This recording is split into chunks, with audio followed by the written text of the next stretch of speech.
lo que estamos haciendo con este pacto por la tierra y la vida, que no es un pacto del gobierno nacional, que es una ruta que acompaña al gobierno entre quienes han solicitado recuperar, restaurar, reivindicar, redistribuir la tierra. Un pacto que hoy sella, después de 52 años, el cierre de ese acuerdo de unos pocos por quitar la tierra y por no volver a hablar de la reforma agraria en Colombia y convertirlo y resignificarlo para hacer de la vida, para hacer de la tierra, para hacer del derecho a la alimentación una apuesta conjunta y un llamado estratégico. Y debemos decir, como gobierno nacional, que ese pacto es para nosotros el inicio de la transformación, el inicio de la reforma agraria, el inicio de los cambios estructurales que requiere la inequitativa estructura social y agraria en Colombia. Y en estos 3 años, de la mano con el campesinado, de la mano con los pueblos indígenas, de la mano con las comunidades negras,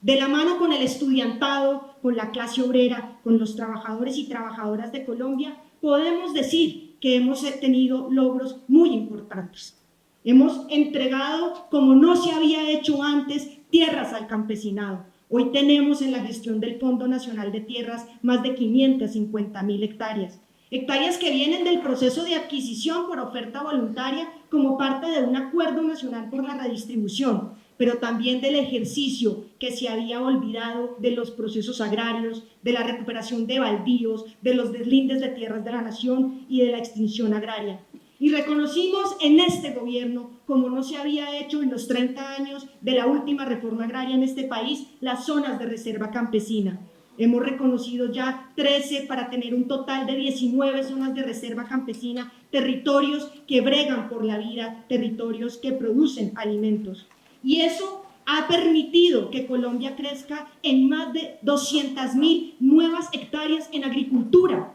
tratando de superar el conflicto de uso entre la ganadería y la agricultura. Ojalá podamos, al cierre de este gobierno, superar esa barrera histórica de los 6 millones de hectáreas dedicadas a la agricultura. Y eso ha permitido que el sector agropecuario en Colombia crezca como hace 47 años no crecía. Un crecimiento sostenido del 8.1% y seguimos creciendo, le dice a Colombia que la ruta de la transición hacia la agricultura, dejando la economía fósil, es posible. Y entonces eso nos ha permitido tener mayores niveles de abastecimiento de alimentos, aún en circuitos injustos de comercialización. Pero eso ha permitido que la inflación económica no siga tanto, como la recibimos en el 2022, con una inflación de cerca del 20% de los alimentos en Colombia. Hoy nuestros alimentos son parte de la esencia de sostener una economía que ha sido resiliente. Y eso lo hemos logrado porque hemos vuelto a poner en la agenda pública la reforma agraria.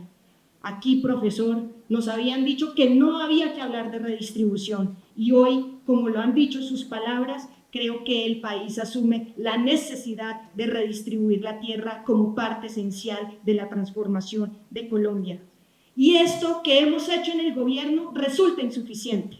porque la deuda histórica del pueblo colombiano, de la reforma agraria, del desarrollo rural, es sin duda una de las más grandes que tiene la agenda pública. Y por eso el Pacto por la Tierra y la Vida es un acuerdo para empujar en lo que resta de este gobierno y durante 10 años la agenda más profunda, deliberativa, democrática y progresista para que Colombia pueda redistribuir, recuperar, restaurar y darle al campo colombiano una opción de vida cierta. Para que Colombia sea el ejemplo de que los sistemas agroalimentarios pueden ser justos, pueden ser resilientes y pueden ser sostenibles y que con ellos podemos avanzar frente al cambio climático, frente al hambre en el mundo y en lo fundamental para un país como el nuestro, en construir la paz, la gobernanza y la tranquilidad en el campo. Y por eso el encuentro de la academia hoy, de quienes están dedicados a la investigación, con una decisión cierta de acercarse a las comunidades, a la realidad,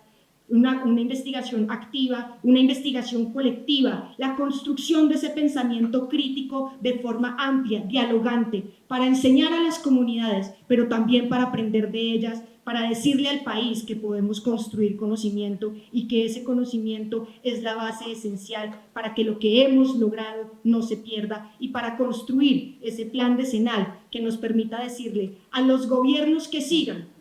debo decir ojalá progresistas, que deben mantener la agenda redistributiva de la tierra en Colombia y con ello entonces poder construir la vida en Colombia. Hemos entendido que solo juntos, en comunidad, en colectivo, que desde la academia, como hija de la universidad pública, además orgullosa hija de esta universidad, debo decir que sin la academia no podremos construir ese plan sostenido y sistemático, pero que necesitamos una academia comprometida, en donde la mística de la reforma agraria nos permita alzar las banderas de la redistribución, no solo recordando la historia en Colombia, sino permitiéndonos construir una nueva historia. Que sea entonces la academia esa trinchera que albergue la brega por la tierra, por la vida, que podamos juntos construir una historia para Colombia en la revolución por la vida. A la Universidad Nacional, a la Universidad de Antioquia, a los investigadores e investigadoras, a las comunidades, a nuestros pueblos indígenas,